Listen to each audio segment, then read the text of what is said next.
Welcome to the Banker Lamp. Please enjoy the video. You start by confirming your device model and OS version so you pick the right menu paths. This saves time.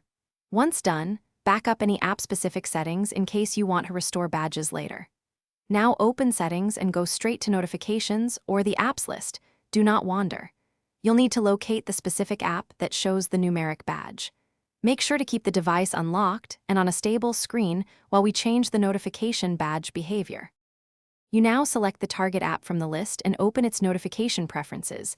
This is where the badge toggle usually lives. Once inside, find and switch off badge icon, app icon badges, or notification dots. Different systems use different labels. For iOS, go to Settings, Notifications, pick the app and toggle off badges. On Android, look for app icon badges or notification dots and disable them. After turning the toggle off, wait a moment and then press Home to verify the number disappears. Finish by confirming the change. Return to the home screen and check the app icon. The number should be gone. If the badge persists, restart the device. This often clears cached badge counts.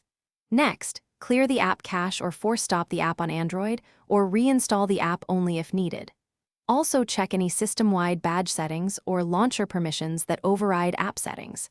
If nothing works, make sure notification grouping, filters, or third-party launchers aren't re-enabling badges behind the scenes. Thanks for watching. If this was helpful, leave a like and consider subscribing. See you next time.